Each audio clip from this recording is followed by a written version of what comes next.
Hello, everybody. Welcome back to our third weekend of our virtual summit. And we are pleased today to have Erik Molvar. He is the executive director of Western Watersheds Projects. He's done a great deal. His organization does a great deal for our public lands. And he's here today to give, I'm sure, a wonderful presentation to help educate us. Welcome, Erik. Again, I want to just remind everybody that you're muted and your videos are turned off. If you have questions, please put them in the chat and we will get to them after Erik's presentation. So thank you, Erik, and thank you everyone for being here. Well, thanks, Chris. And I'm going to go ahead and see if I can share my screen and get set up here. And while I'm doing that, I'll give a little introduction. My name is Erik Molvar. I am a wildlife biologist and executive director of Western Watersheds Project. And we are not a wild horse. Um, we are not a wild horse advocacy group. We are a public lands and wildlife conservation and environmental group. And technically, we don't have, a formal position on wild horses, although we are plaintiffs in two different lawsuits, one to overturn the Red Desert Red Wild Horse Plan Amendment, which would zero out the wild horses in salt wells and Great Divide and greatly reduce the number of wild horses in Adobe Town and White Mountain. And also, we are plaintiffs along with Oregon Wild Horse Organization and Citizens Against Equine Slaughter in a lawsuit against the Kiger herd. Those suits are in a couple different places in terms of the status. We have won on the merits in the Red Desert, although the court has not granted us relief yet in terms of remanding the the decision. So the decision stands while we're still battling. And then on the Tigers, we have managed to get a settlement in which the Bureau of Land Management has agreed not to conduct gathers while the lawsuit is underway, at least until next summer. So that's where we are on these two lawsuits. Now, WWP believes that wild horses, descend obviously from horses that evolved here in North America starting about 53 million years ago. They were here on this continent until about 5,700 years prior to the present.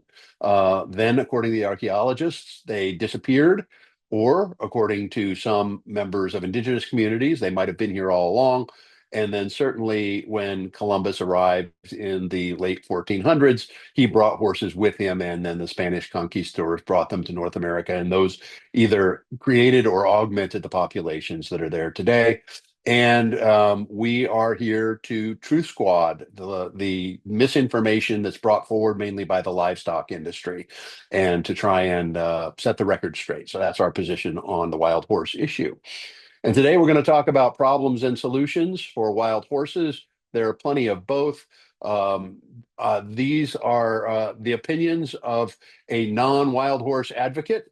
They're worth every penny that you're paying for them. It's free advice. Take it for what it's worth, and feel free to talk more about it in the Q&A session too, because certainly there are no right answers. 100% right answers here. We're going to start with where we are right now. We are under a strategy called the Path Forward that was generated by a collaborative group of different interests. The path forward sometimes is represented as, oh, we're just going to talk together and we're going to have logical solutions, but really the path forward actually does have some actual goals. And if you look in the lower right part of the slide, there's a URL for the path forward. It is online. You can take a screenshot. But the four tenets of the path forward is to have targeted gathers or roundups to reduce the populations toward an appropriate management level, which currently is about 22,000 wild horses, to have 90% birth control for mares that are returned to the range after capture, if they're returned, to relocate captured animals to humane pasture facilities, and to promote adoptions. And that's what the path forward is all about. So it's really based on roundup and removal of wild horses to try and radically decrease their populations. And here is a quote from the Path Forward document. To get closer to BLM's assigned nationwide AML or appropriate management level, removal numbers need to be higher initially to allow fertility control to catch up with the population. Modeling shows that for the first 3 years, 15,000 to 20,000 horses would need to be removed per year. These numbers would then drop to 5,000 to 10,000 per year for the remainder of the proposal term as fertility control takes effect. So, in other words, this is a proposal that's based on roundups and removals, and we are right now in the initial stages of it where they are indeed rounding up about 20,000 wild horses per year, and they plan to keep on doing that for the indefinite future. Now, here are the founding endorsers for the path forward. And you'll notice on the left, there are four wild horse or animal groups that were endorsers: Return to Freedom, Humane Society, ASPCA, and American Mustang Foundation. I'm not familiar with them, so somebody can fill me in on who they are if they want. And then on the right, there are the livestock industry's allies that were also at the table: National Cattlemen's Beef Association, Public Lands Council, the Utah Governor's Office, and a couple of county commissions, all of whom are kind of radically pro livestock. And the way that my understanding is that this deal got struck was the deal was that the wild horse and animal groups would accept this program of reductions of wild horses across the range through roundups and removals in exchange for having an end to slaughter and not having slaughter facilities in the United States. And to me, that's a little bit of a naive deal to strike if you're a wild horse advocate, because frankly, Congress is not very friendly to wild horse slaughter. Congress has got a budget note preventing slaughter facilities right now from being built in the United States. And so you've already got that. So why would you, you know, in order to get what you've already got, give away the farm and allow wild horses to be taken off the range? It seems like a really bad deal. In terms of solutions to the path forward, if you look on the left side, one of the things that can be done is that if there are organizations like Return to Freedom or the Humane Society, ASPCA, and American Mustang Foundation that endorse the path forward, if they would revoke their endorsement and say, we no longer believe in the path forward, we'd like to move towards something that's better for wild horses, that would undermine this whole status quo. So one of the things wild horse advocates can do is focus some energy at trying to convince some of these organizations to move away from the path forward. I myself had conversations with Humane Society at one point. Their wild horse specialist was not able to be moved. She was not really interested in revisiting their strategy, but that's something that can be done. I think that would be useful. The next issue is that the livestock industry pretends that wild horses are responsible for all the rangeland damage in the western United States, notwithstanding that wild horses are only on 11% of the West. This is a giant pile of horse manure that we're seeing here, and it always has been. And the agency is singing off the same sheet of music, the Forest Service and the BLM typically follow the livestock industry's lead with this misleading propaganda. One of their key assertions is that wild horses are destroying the range. The photographs that you see here on the slides are an area within the Anaki Mountain Wild Horse Herd Management Area is the main slide that has livestock. That area was fenced off from wild horses, and then livestock were introduced, and then 4 months later, it looked like this. It was basically grazed down to bare dirt. Meanwhile, at the same time, in April of that year, the range where the wild horses were using the range looked like the smaller photo in the lower right with plenty of grass. So clearly, it's not the wild horses that are destroying the range out there. It's cattle. One of the reasons that wild horses are easier on the land than cattle is they forage very differently. Wild horses will travel up to 20 miles away from water. They here you can see the wild horses in the White Mountain HMA. They're way up on steep slopes. They're way up on the mountain tops. They're far away from water, whereas livestock congregate and concentrate right next to the water sources. They want to be in the lush, deep soil, highly fertile, prime wildlife habitats along springs, along streams, and they just hammer the heck out of those riparian areas that are so important to wildlife. The reason for that is that cattle evolved in the boggy forests of northern Europe. They are not suited to the arid West. So if you put a moisture loving animal like a cow out in a desert, it's going to gravitate to water, and that's what they do, and they do a tremendous amount of damage as a result. Now, here's a podcast that I watched about a year ago. And on the right, you have Jenny Lesutre. And on the left, you have the Big Hunt Guys podcast. Or on the left, actually, that's, I think, the chairman of the Nevada Trappers Association. And in this podcast, Lesutre said, on average, a horse will eat 20 pounds of forage a day. We're talking a minimum of 5 gallons of water a day to a maximum, in the heat of summer, 15, 20 gallons of water per horse per day. Out on the range, about 20 gallons is really the average. So the wild horses supposedly are eating a lot and drinking a lot, and they're drinking more than their share. The problem with this argument is that cattle eat 24 to 32 pounds of forage per day. That's more than a horse. And when daily high temperatures exceed 90 degrees, spring calving cows need 20 to 24 gallons of water per day for themselves and another 5 to 10 gallons for their calf in these high temperature environmental conditions. So for every animal unit month of cattle, they're eating more forage and they're drinking more water than the wild horses are. And that's because, in part due to the fact that they are unsuited to arid Western environments. Domestic livestock grazing is responsible for a lot of ecological problems. One of the really front and center most important problems is invasion of invasive weeds called cheatgrass. And that's Bromus tectorum. There's also Medusa head wild rye. There's also ventinata. These are all annual weeds. They grow for maybe 6 weeks in the spring when they're green and nutritious. Then they die and become basically useless fuel for fires. And then once they dry out, then the fires come through and the fires wipe out the sagebrush. And the number one reason you get this is not because of the fire itself. It's because of the overgrazing by domestic cattle.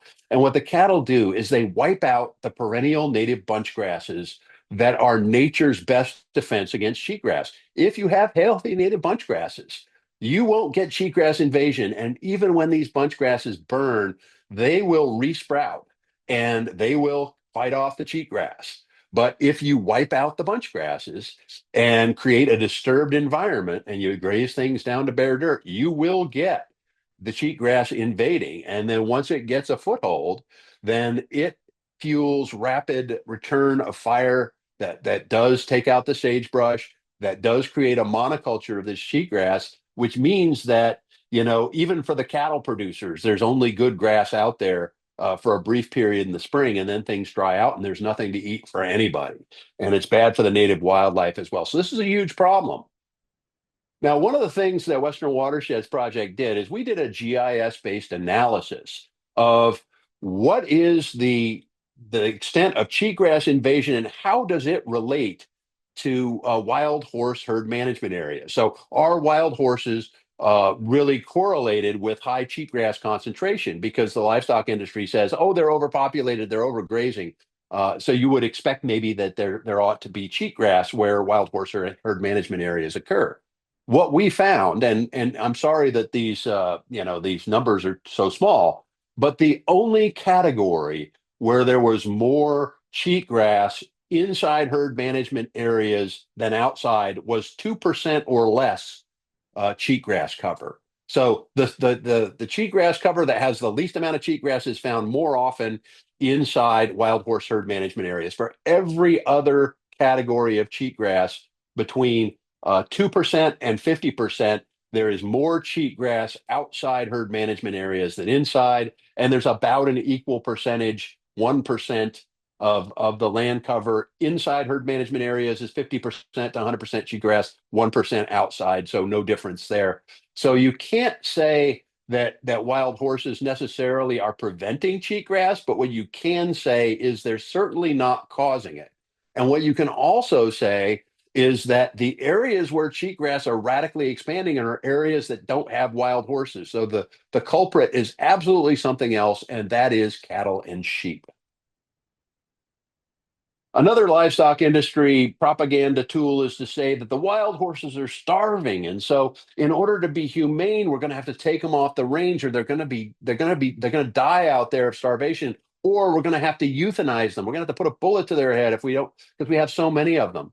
This is a photograph of wild horses of the Aniki herd in the spring, right before the last big roundup, when the livestock industry was saying this, when the Bureau of Land Management was saying these wild horses were overpopulated, when Michael D. Gates, the district manager of the BLM, was putting um, uh, legal declarations in a lawsuit saying that the wild horse conditions, the body conditions were so poor that starvation was likely, euthanasia was going to be an outcome, and therefore they had to do the roundup. Well, they got in the middle of this roundup, and even the agency itself had to admit that the body conditions of these horses was quite optimal.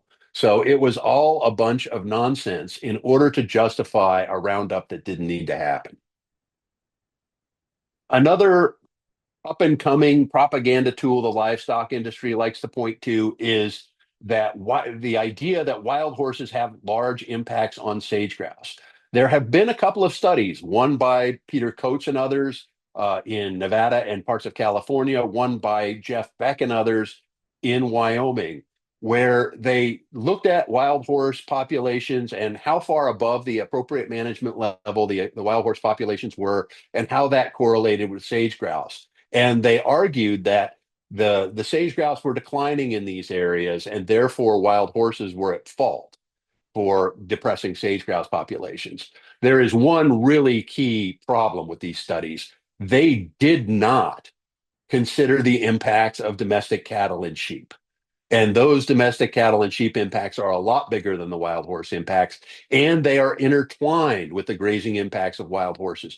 It is scientific malpractice to know that you have a factor like livestock that do affect sage grouse and not offer that factor to the model. That is a sign of bias and corrupt science.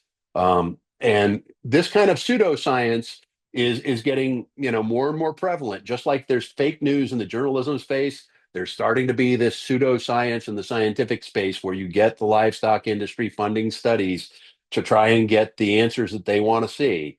And you really have to bird dog these studies and keep an eye on them and check the assumptions because they're not always valid. Also notable, as it said on that slide, only 12% of sage grouse habitats have any wild horses at all. And sage grouse are declining throughout their range, not just on wild horse habitats.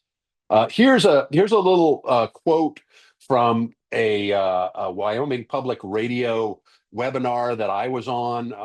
Oh, I'm sorry. This is from a WyoFile article in 2023 during the time when that Red Desert Roundup was being approved. And there was a legislator and rancher by the name of Winter who said, quote, "I'll tell you, there are just too many horses in the Red Desert. They're affecting sage grouse and other wildlife, and it's ruining the range." The reality is, according to the 2022 BLM estimates, there were only 2,327 wild horses in the entire Red Desert. They live on the range 12 months a year, so that's 27,924 animal units a month. So almost 28,000 animal unit months. But on the same lands, the BLM authorizes 436,000 AUMs of livestock grazing, which is the equivalent of 36,000 wild horses. So you only have 2,000 wild horses, but you have the equivalent of 36,000 of them on the Red Desert at that time, while this legislator was telling everybody there are too many horses and they're affecting the sage grouse. There were 15.6 times the number of domestic livestock grazing out there when you correct for the fact that the wild horses were out there for 12 months of the year. That's how bad this propaganda can get. Now, of course, the livestock themselves are a problem where they affect the wild horse herd management areas, and here's that area on the Sheep Rocks, or on the Onaki Mountain wild horse herd management area where the livestock were overgrazing. And one of the things that needs to be noted is that on the livestock grazing allotments, there are that intersect with herd management areas and overlap with the wild horses. There are 1.25 million animal unit months of cattle and sheep authorized.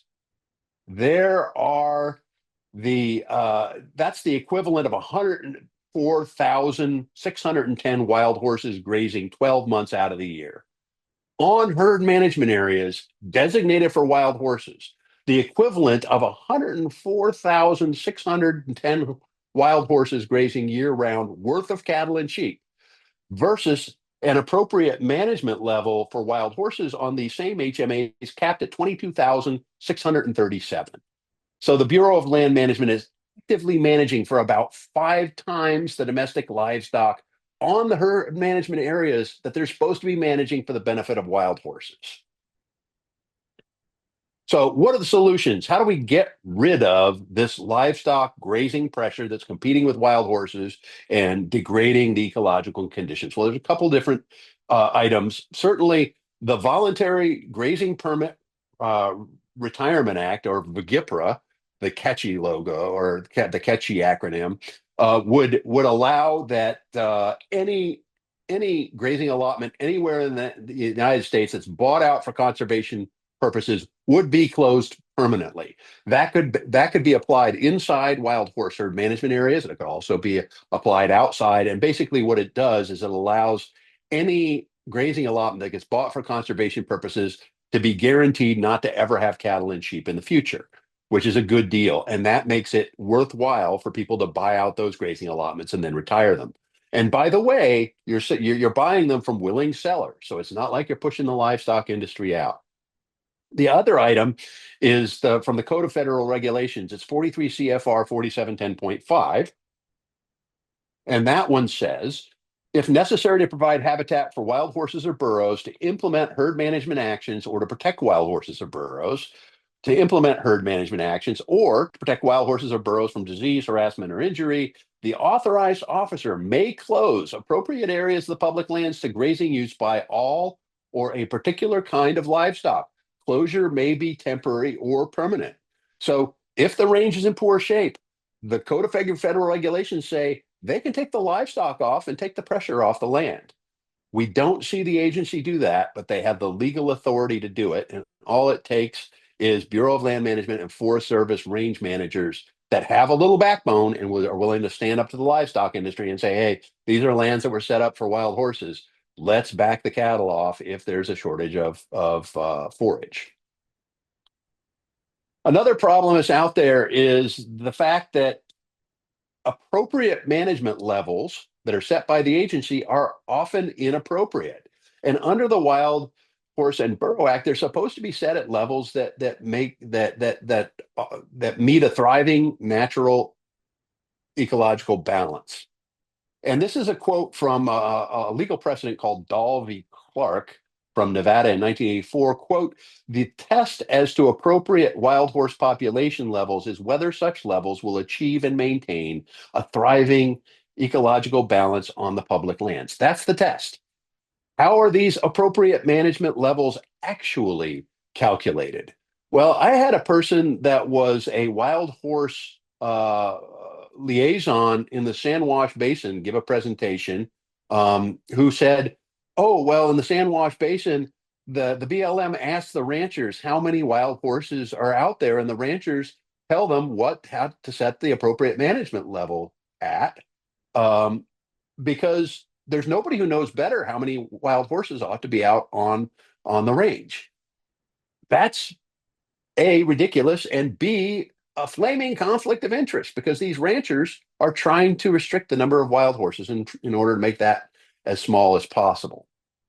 Many of you are probably aware that there was a National Academy of Sciences report back in, I believe it was 2015, which said how appropriate management levels are established, monitored, and adjusted is not transparent to stakeholders, supported by scientific information, or amenable to adaptation with new information and environmental and social change. So, in other words, the agency was setting these AMLs behind closed doors, and they have nothing to do with science.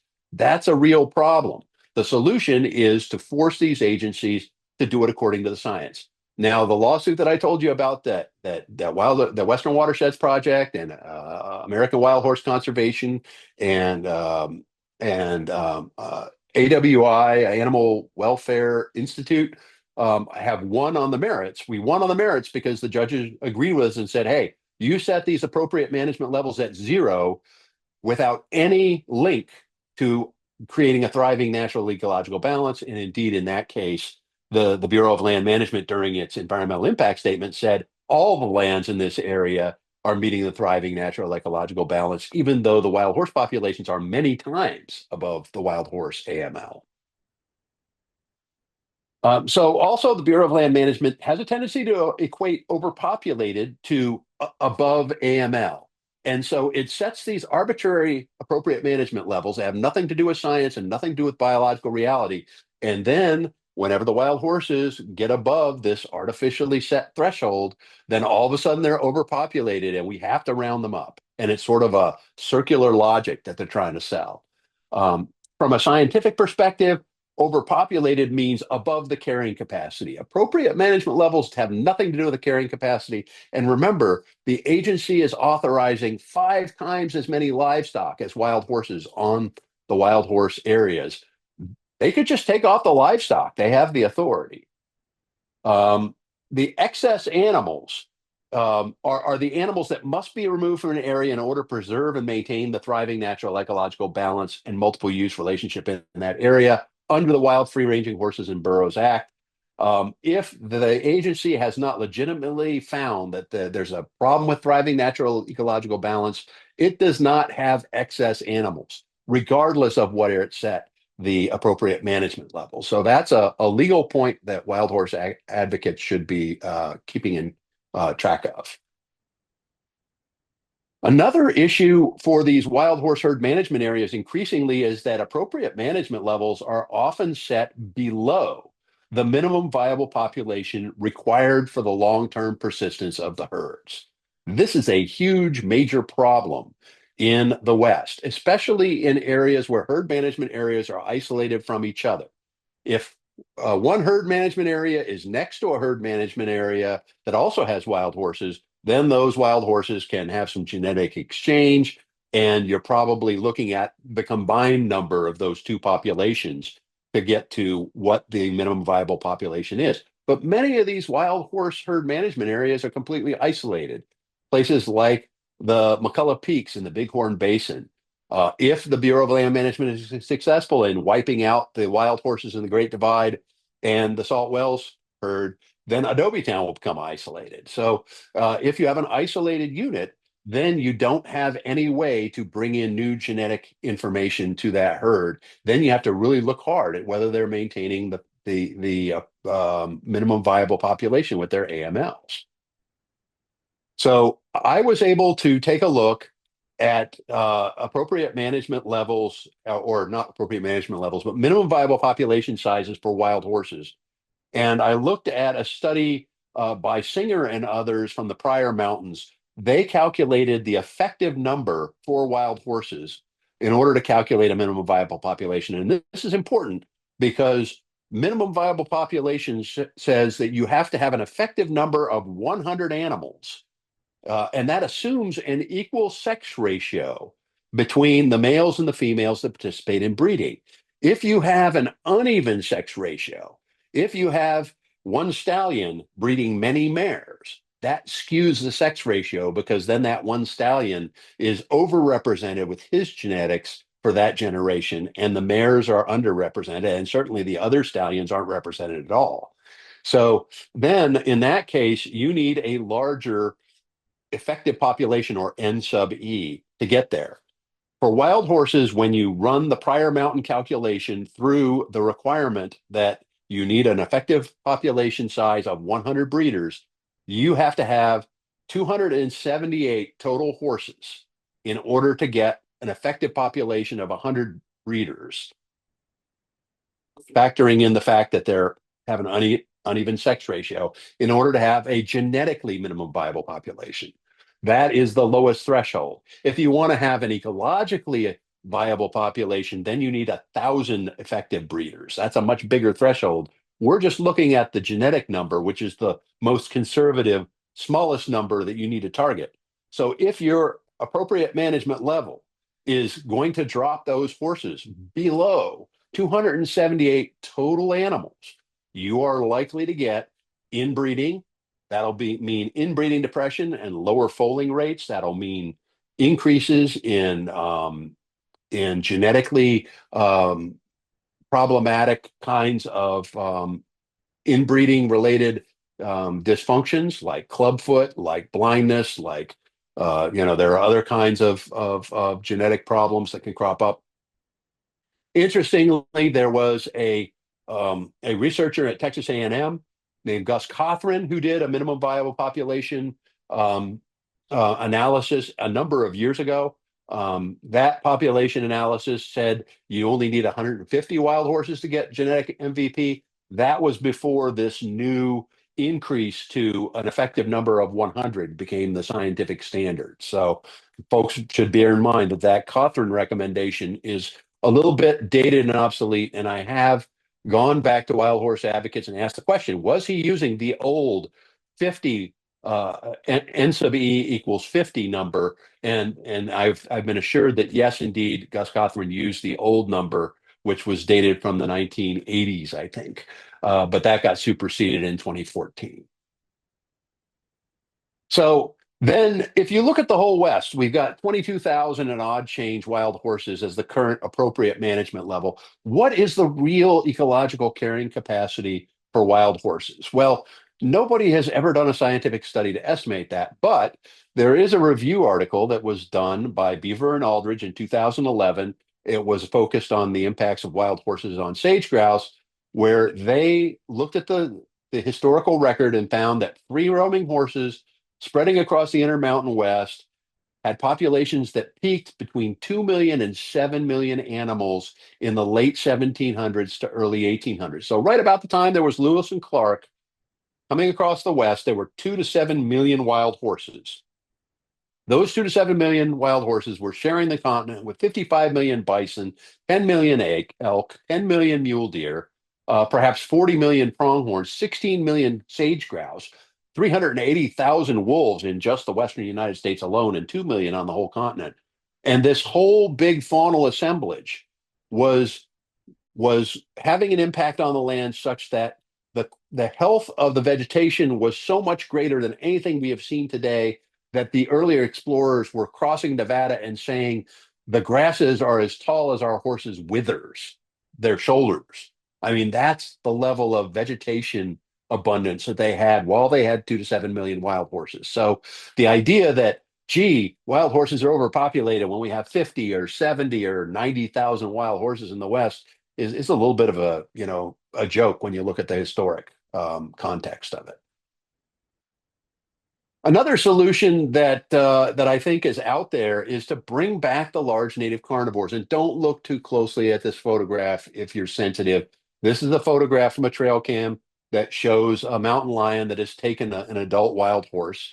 Um, and there are mountain lions. There have been several studies that show that mountain lions are significant wild horse predators, not just on the foals, also on the adults, sometimes in preference to mule deer, which to me, as I'm a cervid biologist. I'm a deer biologist, and it seems to me that if I was a mountain lion, I wouldn't go near a wild horse if I could get deer because deer are a lot less dangerous.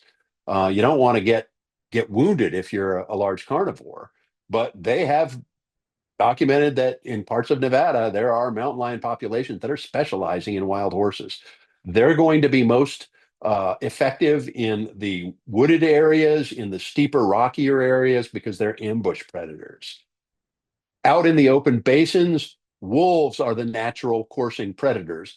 And I want you to take a look here at the tan area, which is the historic range of wolves. And you can see that basically the entire area of the West and on out into the plains had wolf populations during the time of Lewis and Clark. So they are native to all of the areas where wild horses are found today. Interestingly, the U.S. Fish and Wildlife Service has been standing in the way of wolf recovery, and they have actually said that Nevada and in this area of the Great Basin is unsuitable for wolves. Well, why is it unsuitable? Well, because there are livestock operations. So that makes it ecologically unsuitable for wolves. That is not a scientific conclusion. That is a political conclusion to privilege the livestock industry. All wild horse advocates are probably well aware that helicopter roundups are one of the biggest problems that face wild horses. You're chasing horses with a noisy, dangerous, large, aerial, unnatural object. The horses can be stampeded for 10 to 20 miles at a time. There are all kinds of problems. When the horses hit the traps, they often are injured, and then sometimes so injured that they have to be put down. And regardless, even if helicopter roundups for wild horses were 100% safe and there were never any injuries, this is still a harassment of wildlife. If a private individual did this to wild horses under the Wild and Free Roaming Horses and Burros Act, they would be prosecuted. Okay. So why are we letting the federal agencies use this as a tool to limit or reduce the populations of wild horse numbers? All kinds of problems here. The solution here is congressional legislation. Representative Titus has a bill called the Wild Horse and Burro Protection Act. She's put it out and introduced it in Congress once again this year. It's got, I think, a little more than a dozen co-sponsors. It's not hugely co-sponsored yet, but this bill would functionally end helicopter roundups forever. So that's one thing that wild horse advocates could get behind if they don't like the idea of helicopter roundups. Another problem that we have is that the wild horse herd management areas are getting depopulated year after year after year after year. So that the areas that wild horses originally inhabited are shrinking and shrinking and shrinking and shrinking. And that allows the agency to lower the number of total wild horses in the West and lower the number of acres that wild horses are allowed to occur on. So this map here is from Western Watersheds Project's Wild Horse HMA Domestic Livestock Map. It's a map that you can go and click on. I can't do it here on the slide, but what you're looking at here is the dark colored areas that have labels are the herd management areas that are allowed where wild horses are allowed. The pink areas that you see on this particular map are areas that used to have wild horses, but are now called herd areas. So they've been completely depopulated by the agency.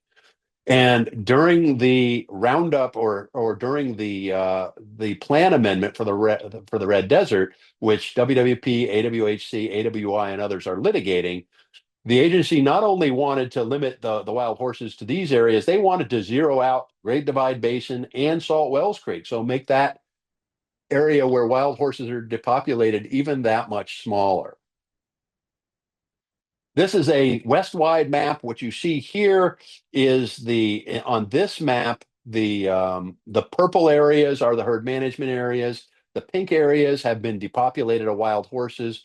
According to the agency's most recent data, the wild horses are allowed to be on 25.6 million acres, but there are 43.58 million acres, or almost twice as much of an area that wild horses used to be on, where the BLM over the years has zeroed them out and decided that they're not going to allow wild horses to persist there anymore. The solution here is to take them to court and enforce the Wild Horse and Burro Act. And this was a claim that actually did crop up in our Bureau of Land Management case, but we really focused on the thriving natural ecological balance. We didn't really focus on whether it was legal to zero out wild horse HMAs that previously had wild horses at the time of the Wild Horses and Burro Act. So that was a claim that was raised, but it didn't get argued in detail. And because that was the way it happened, the judges decided, well, we're not going to rule on this claim in this particular case because we've already ruled this plan amendment illegal because of the thriving natural ecological balance issue. So one of the solutions I would suggest is that if wild horse advocates don't like the fact the BLM is steadily restricting and restricting and restricting wild horses into smaller and smaller areas, sue them and maybe have a test case that has one single claim that you can't zero out wild horses on an area where they occurred in 1972 when the Wild and Free Roaming Horses and Burros Act was first codified by Congress. The key passages from the statute are the secretary shall manage wild free roaming horses and burros in a manner that is designed to achieve and maintain a thriving natural ecological balance on the public land, and that BLM establishes both a low and high AML. The upper limit is the maximum number of wild horses, which results in a thriving natural ecological balance and avoids deterioration of the range. There is no legal requirement that domestic livestock maintain a thriving natural ecological balance. The wild horses and burros have to meet a higher bar of ecological integrity than the livestock industry does, even on areas that are designated for wild horses. There's also a scarcity of sound science on wild horse population ecology, on wild horse ecosystem impacts. There is one study that the livestock industry loves to cite that says that wild horses sometimes displace pronghorn from watering holes, and they do. But there is no study that says that temporarily displacing pronghorn from a watering hole means that the pronghorn isn't going to be able to get water after the horses leave. And there's never been a study that says that wild horses displacing pronghorn from watering holes has any negative effects either on the welfare of an individual pronghorn or on pronghorn populations as a whole. So this is an example of the fact where if there were wild horse biologists out there doing the same kind of ecological studies as there are on other wildlife, then you could answer some of these questions with scientific rigor. As it stands right now, the livestock industry is funding most of the studies that have to do with wild horses. Why? Because they have an axe to grind. They want to get rid of them. And that creates biased science.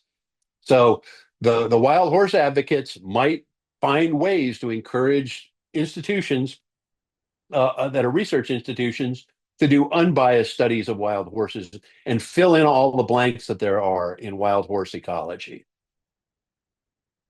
Another problem that is widely perceived as a serious one by the wild horse advocacy community is the slaughter pipeline. These horses here are in the Rock Springs short-term holding facility. Often the animals that are sold at auction as remainders that are sold at cheap rates end up, after they, kind of prove up after a year, they go right into the slaughter pipeline. I've seen plenty of documentation of it. Certainly, there's a lot of corruption. There's a lot of dirty dealing. There are a lot of people buying wild horses, claiming that they're going to adopt them and give them to homes that really just want to bundle them together on a semi truck, take them down to Mexico, take them up to Canada, and sell them for horse meat to those other countries. And right now, there's no law to stop that because the laws are a little too weak and there are too many loopholes. So, what's the solution here? There is congressional legislation called I think it's called the Save Americans Forgotten Equines. I think that's what the SAFE means. That was introduced in Congress this year. This bill in the House of Representatives, I am told, I have looked it up on congress.gov, it currently has 222 sponsors. 222 congresspeople in the House have said, I'm going to sponsor this legislation. That indicates that they're going to vote in favor. That is more than enough in the House of Representatives to pass the bill because you need 218 to get a majority in the House. So you've got more than enough House of Representatives, folks. Now, I guess the focus would shift to the Senate. But this legislation looks like it's on a fast track because it seems to have broad bipartisan appeal. Now we're going to talk about a couple questionable solutions. These are a little bit controversial, but either within the wild horse community or within the environmental community. The first possible solution is birth control darting. Is it safe? Well, for the wild horse herd in the McCullough Peaks, they had a program and they demonstrated very effectively that it could limit the horse population at the AML. The only time when they needed to do a roundup in the McCullough Peaks, it was because they gave up on the wild horse darting for about 4 years and the population grew. So you can limit the populations of wild horses in areas where the wild horses can be approached pretty easily. Um, you can do it. You want to make sure if you're going to use a birth control that the PZP is much safer than the Gonacon, because if you PZP and then rest them from PZP, they can become fertile again. It's very important not to allow any mares to be sterilized and not be able to contribute their genetics to the future of the herd, because then they would drop out of that minimum viable population effective number that's needed to maintain the population. So you don't want to sterilize the animals. Gonacon is likely to be a sterilant. It's likely to sterilize the animals.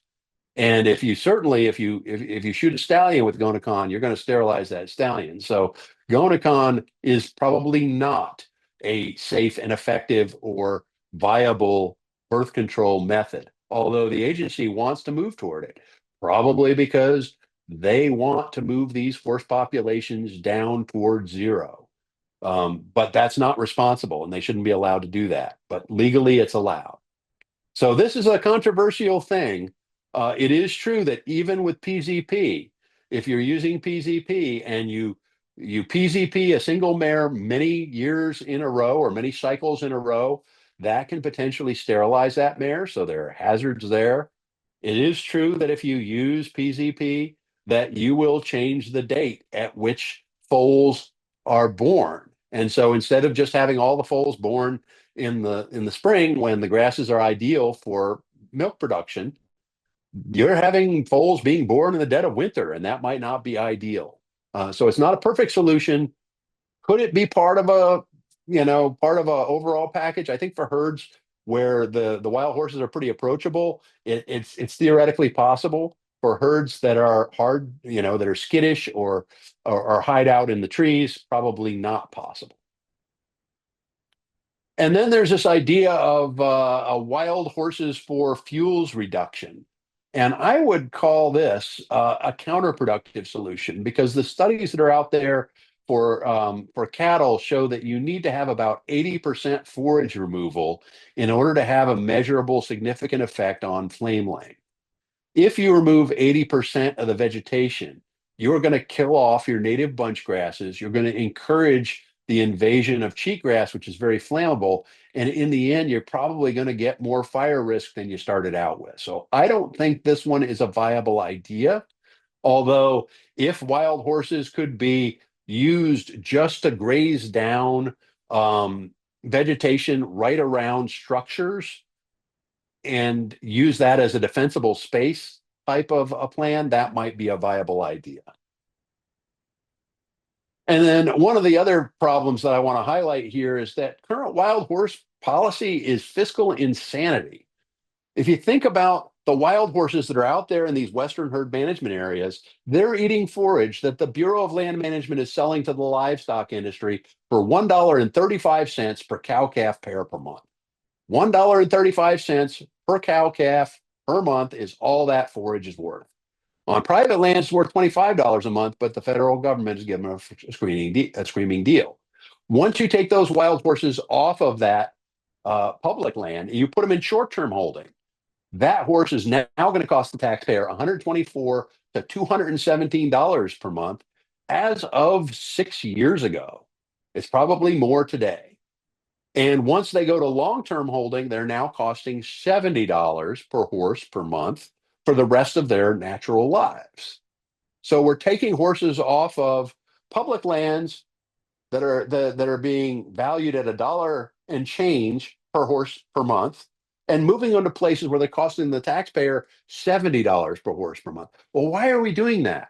We're doing that because in the West, the livestock raisers want that land and want that forage for their cows at $1.35 for animal unit a month because it's a screaming deal for them. And the livestock producers that on long-term holding are getting $70 an animal unit a month to have wild horses. That's 3 times as much as they can get from having cattle on the same ground. So the livestock operations on both ends of the equation are making out like bandits. And the cost to the taxpayers is non-trivial. For the BLM, the Wild Horse and Burro program is costing $86 million a year. None of that would be necessary if you just leave them on the range. You leave them on the range, they don't cost the taxpayer one thin dime. And there's an ecological tragedy that is linked to this, which is that for long-term holding, 92% of the wild horses in long-term holding are in eastern Kansas, eastern Oklahoma, other eastern plains states. These are wet, lush, productive areas that are ideal for growing cattle. So you're taking horses off of lands that are terrible for growing cattle, marginal for cattle production, moving them to areas of the country that are rich and fertile and abundant and great places to have cattle. And you're pushing the cattle off of those ranges so that you can have more cattle in the arid West where they're doing all kinds of ecological damage. It is absolutely senseless, both economically and ecologically. And for what are we doing this? I mean, there was a National Cattlemen's Beef Association study that they funded at the University of Wyoming that found that the total value of public lands livestock grazing in Western states was 0.5% of the state gross domestic product in Wyoming. 0.5% of Wyoming's economy is due to public lands livestock grazing. In Idaho, it was 0.2%. So it was even less. In Oregon, it was 0.05%, a tiny little fraction of the Oregon economy. And for all of this, subsidized grazing and harm to wild horses and harm to every other kind of species that's out there on public lands, the economic impact, even for those Western states, is a pittance. So we're not getting anything for this renting of the public lands to the livestock industry. And the final problem I want to talk about is the wild horse circular firing squad. And this is an AI generated image. I just stuck it in a chat GPT and this is what it stuck out.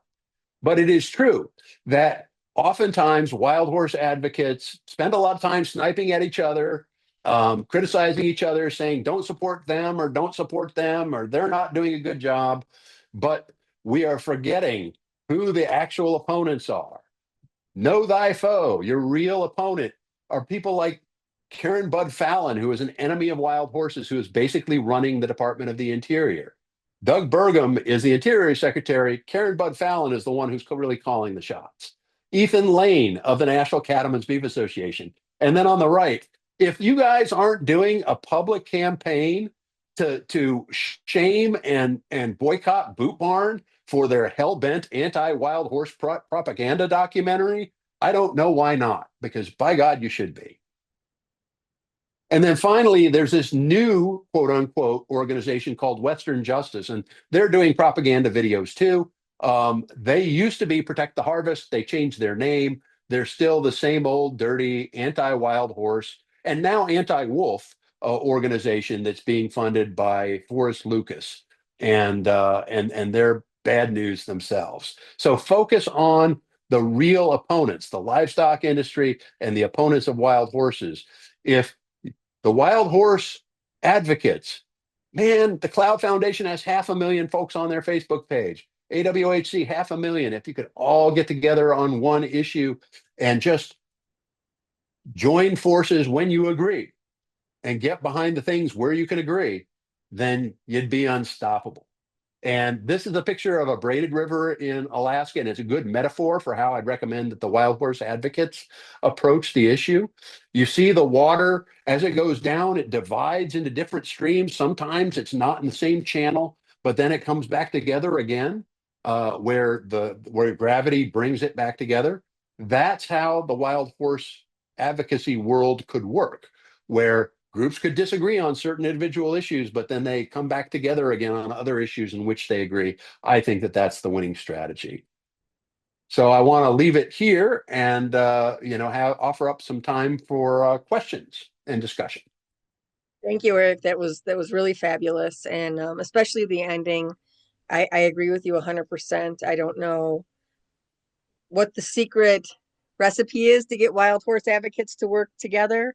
Um, I feel like we all have our own specialty areas, and there's no reason why, I can't support you in your fight for the checkerboard herd, and you've absolutely supported us when we needed it for the Theodore Roosevelt horses, and why we can't have more of that, I don't understand. But um, Isabella wants to know why there aren't wild horse biologists doing studies like everything that you shared here. And I'm sure that there are. I'm not sure. We don't hear about it. So do you have any insight into that? Well, they hardly even exist.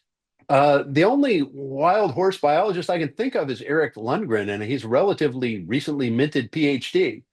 So there just aren't very many scientists who work on wild horses. And there's a couple of reasons for this. In the Western land grant universities that do a lot of the research, they have entire schools of agriculture. So they have entire departments that are dedicated to researching livestock. They have departments that are dedicated to wildlife or zoology that study the wild species on public lands, but often wild horses are not considered wildlife by these programs. They're considered, the wildlife programs think, oh, those are livestock. The livestock programs say, oh, they're not livestock. So nobody actually owns that space and says, yes, we're going to be focusing on these wild horses.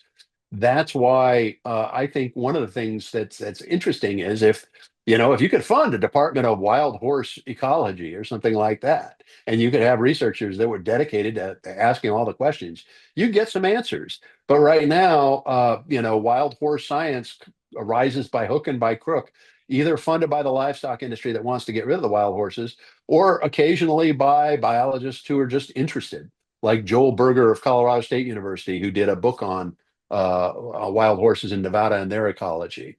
But it's very rare to see either a lot of funding or a lot of research capacity dedicated toward wild horses. And it's because they fall through the crack between these two, kind of schools of thought that are focused either on native wildlife or on livestock and each consider wild horses to be outside their sphere of influence. Thank you for that. I have a question for you about the Gonacon.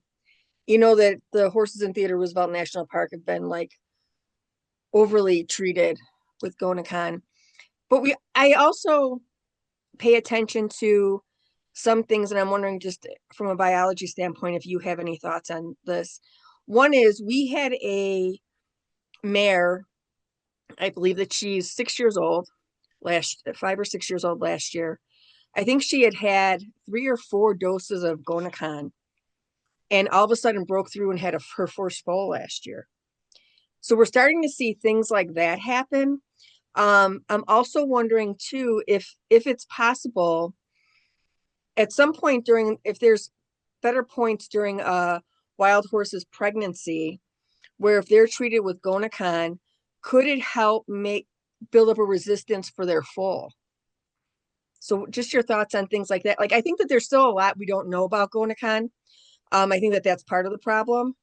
But seeing different things like this are just kind of interesting to me, just in relation to this herd. Well, it's a really interesting question. And I think we're going to learn more and more about these, kind of vaccines, if you will, that are being administered to the wild horses for fertility control as things go forward. I think in a lot of cases they can cause sterilization, which is unfortunate. And apparently, here's an example, Chris, that you're bringing forward where Gonacon was used sequentially for a mare, and the mare, must have been resistant to it, and did not, have the 100% birth control that they were expecting to get. Um, and it's really tricky. And I'm not, I'm more of an ecologist. I'm not a wildlife toxicologist. So these kinds of vaccines are not my forte. But I'd be worried about using Gonacon, especially in small and isolated populations. And in the Theodore Roosevelt National Park, it seems to me that the population is already down below that genetic minimum viable population. And one of the solutions that might need to be explored is adding acreage to Theodore Roosevelt National Park so you can support a genetically viable sized herd of wild horses over the long term. Because if you do get inbreeding, then those, kinds of birth defects and the inbreeding depression, which is a loss of fertility, can drop you into an extinction vortex for that population. Right. Thank you. And I know we've talked about that before too. Jeanette wants to know, what is the correct designation of wild horses in your opinion? Well, the correct designation of wild horses is under the Wild and Free Roaming Horses and Burros Act, which is basically any wild horse that is on federal public land within a herd management area is legally considered a wild horse. Now, interestingly, if that wild horse goes off the herd management area onto private land, that horse is legally no longer considered a wild horse. So, wild horse is a legal term of art. It is not a biological thing, although I think it is useful to, refer to wild horses. Um, Now, there are opponents of wild horses. One of their kind of dog whistles is to call them feral horses. To me, as a biologist, the proper use of the word feral is where the individual animal was born in captivity and then escaped to the wild, that animal is feral. If that animal was born in the wild, then it's probably not really legitimate to call it feral. So, there's a lot of culture war going on with, kind of the naming of things and what do we call them? And I find for my purposes that wild horse is the most biologically useful and honest thing to call them. That makes a lot of sense. And I know even in Theodore Roosevelt National Park, um, where, open range ranching was happening, and that's how the horses got fenced into the park in 1947. They still call them feral because they're saying they came from ranch stock. Well, none of the horses in the park right now came from ranch stock. They were born in the Badlands of North Dakota. I think they're wild. That makes them wild. So makes sense to me. Um, Mary says, great presentation. Thanks for helping litigate the 10th Circuit case. Wish you dedicated more of your time to wild horse advocacy. I think you can make a critical contribution for wild horses. So yeah, if we can clone you, Erik, that would be great. And have someone like you speaking up for wild horses with science. Well, Um, that's something that, wild horse advocates can, pick up the flag and run forward with as well. There have been wild horse advocates that have done a lot with facts and figures and numbers over the years, and I think that that's one successful way of advocating. And when you are talking to policymakers or members of Congress, there's no one right answer, right? I mean, for some decision makers, they're going to be moved mostly by arguments that are facts and figures and science. Some are going to be moved more by moral or emotional arguments. Some might be moved more by just hearing phone calls from their constituents saying, stop doing X, Y, and Z, right? And so I don't think it makes sense to think that there's any one particular recipe that's better than all the others, because I think you need all the different strategies if you're going to be successful in the legal or in the policy arena and in the congressional arena. Now, in the legal arena, facts and figures are king and the law, and those are the only things that matter. And moral arguments, well, there's plenty of it that's wrong, but still is legal. for anybody who's interested too, you did touch on the lost horses and the SAFE Act. Ashley Avis did do a presentation, and we do have that on our YouTube channel. So she talked in more detail about the SAFE Act and work that her organization's doing on that. So you can get more information there. And then also, yes, contacting your legislators and asking them to support that. I do have a question if you have more information about the path forward that you talked about. How did those groups get to be representation of wild horse advocates, or is it just like were they handpicked because they were thought that they would go along? Do you have any information on that? No, I don't have any specific, kind of intel about how they were chosen. I do know how the governor of Wyoming chose the original sage grouse working group members. And by the way, he didn't choose any of the real hardcore sage grouse advocacy groups to be a part of that. And the reason was he thought that, well, they wouldn't go along to get along and compromise and work toward some kind of a split the difference kind of solution, which is what he wanted to see. And I think that's probably what the Bureau of Land Management wanted to see too, is some kind of a split the difference kind of deal instead of trying to get a solution that really worked, trying to find something that just, kind of half of one and half of the other, and we'll call it macaroni. And everybody will be mad at us, and that'll mean we've got the right answer because everybody's mad at us. Well, you know what? In policy, if everybody's mad at you, you haven't found the right answer. You found the right answer if you have a solution and nobody's mad at you. But you do think it's possible if we contacted those wild horse representative groups and asked them to change their stance that it couldn't possibly make a difference? I think it could make a difference because, that would mean that, you know, that would be a signal to all policymakers and Congress that the path forward isn't working out the way that the original framers wanted it to.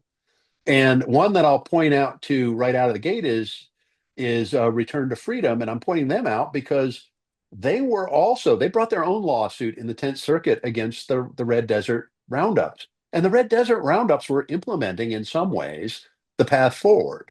So that indicates to me that there might be some buyer's remorse on the part of that organization, and if you can get those organizations that formerly backed it to turn around and say, we backed this at the beginning, but it turned out to be a bad idea.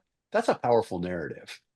Well, and I think you just brought up a good point too. Like if we contacted Return to Freedom and said, if you're holding fast to this path forward, what are you suing them in court for?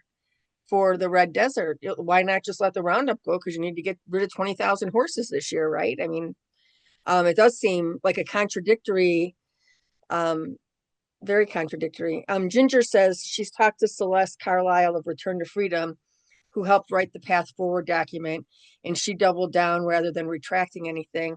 Have you heard of any other potential initial sponsors possibly retracting their support?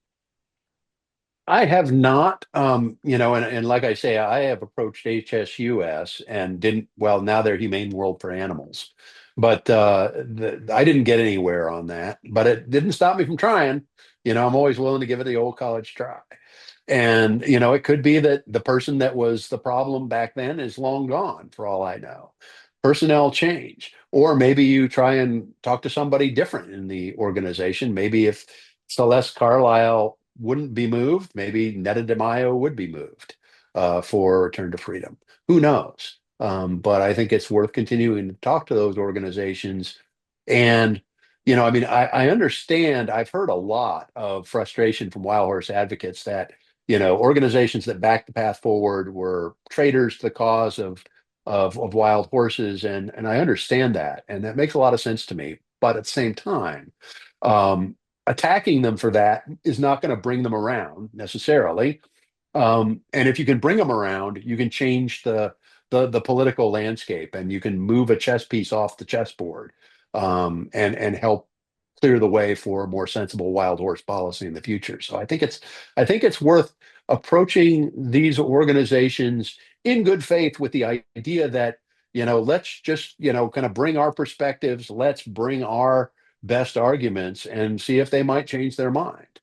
Because it's worth it.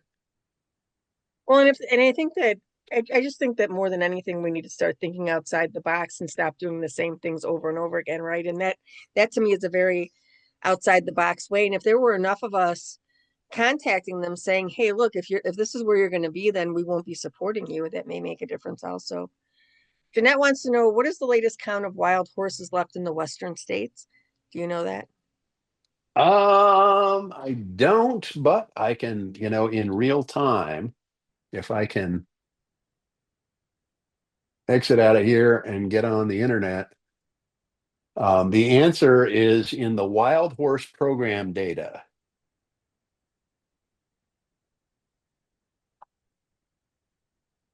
And they have program reports that they do. And the last one was in 2025 in March. So you go to their program data site. I'm opening it up now and I'm scrolling down to download the full 2025 population estimate. And the estimated populations of wild horses on the range currently is 53,797 as of March of last year. And wild burros was 19,333. Thank you And for that's how that. easy it is to find that information. Everybody can find it. Thank you. I um Barbara And says Chris, they I see Barbara Flores has a hand up. I don't know if you well saw she that. says well she just asked a question. The original act said that HA is referred to as herd use areas were areas where wild horses were to be managed. HMAs are a made up tool of the BLM. That's right. I mean, the etymology or the words of choice, the jargon of choice has changed in really confusing ways. And the Wild Horse and Burro Act does not have herd management area anywhere in it. It's something that the Bureau of Land Management came up with for its own convenience. But the present delineation for the BLM is herd areas, which is where they used to be, but are currently managed for zero. That doesn't mean they're always zero in these herd areas, by the way, because sometimes the herd areas that are adjacent to herd management areas are used by the animals that are using the herd management area too. And I see that in the Red Desert sometimes. But you're right. It is confusing. The Bureau of Land Management kind of made up the idea of herd management areas. Sometimes after the Wild Horse and Burro Act was passed, and there's nothing in the act that precludes them from doing that in from a legal sense. In my from my standpoint. But, if you are going to zero out wild horses from areas, from lands where they existed originally, there is a passage in the act that says that in the lands where wild horses and burros are presently found, they shall be considered a an integral part of the ecological community. That's a paraphrase. Does anybody else have any other questions for Erik? I don't see anything else in the chat. Thank you so much, Erik. This was, people were saying in the chat too, very, very helpful, very educational, very interesting.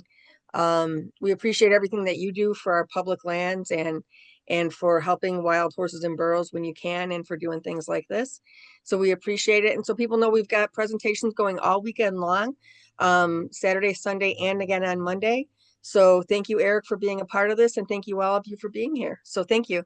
You guys have a good Thank night. you. Thank you, Chris. Have a good night, everyone.